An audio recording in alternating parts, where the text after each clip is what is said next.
It is a right transcribed into the very fabric of our culture and our Constitution, the right to bear arms. There's only a certain number of things that were put in the Constitution by the founders, and they put a right to bear arms in the Constitution for a couple reasons. First of all, they were just finished a violent revolution.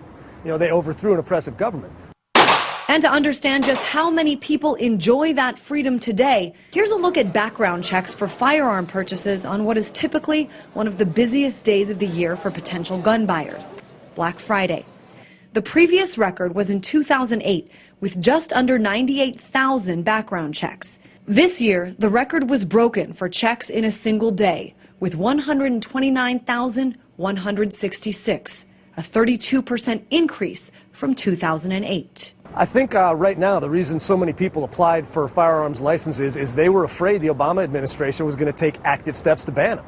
And whether or not that's true, the gun-loving portion of America remains a group whose affection many would-be politicians often try to win. We're Republicans. We should be better than that. And I'll take dead aim at the cap-and-trade bill. As the Second Amendment is increasingly celebrated and the number of gun owners expand, the right to vote, listed in the 15th, 19th, and 26th Amendments, is narrowing. And new policies and initiatives mean as many as 5 million eligible voters will lose that right to choose the next person to occupy the White House. 14 states which represent 2/3 of the Electoral College votes needed to win the presidency, have already passed several measures. These include restrictions on where people can register to vote, less time for early voting, and stricter laws requiring people to provide government-issued photo IDs. African Americans or other racial and ethnic minorities are very heavily targeted.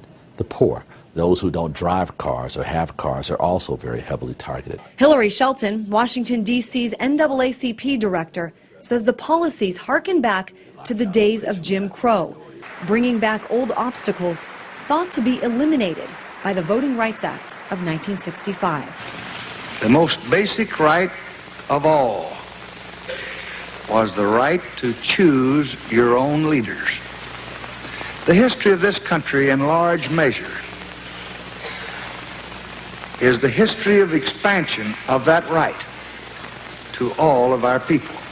A history now reversing itself with new laws, also targeting convicted felons who have completed their sentences, have jobs, and pay taxes. In Florida, Iowa, Virginia, and Kentucky, anyone convicted of a felony has their right to vote denied permanently. If the idea of prison is to rehabilitate, wouldn't one of the practices we'd want those in prisons to be able to master the process of participating in our electoral process? Troubling for many in Texas as well, where you can't use a student ID to vote, but you can use a handgun license. In the words of Governor Rick Perry, who signed the bill, it's the integrity of every vote, that every vote counts. The question for many others, though, how many votes won't be counted because they were barred from being cast? In Washington, Christine Frizzau, RT.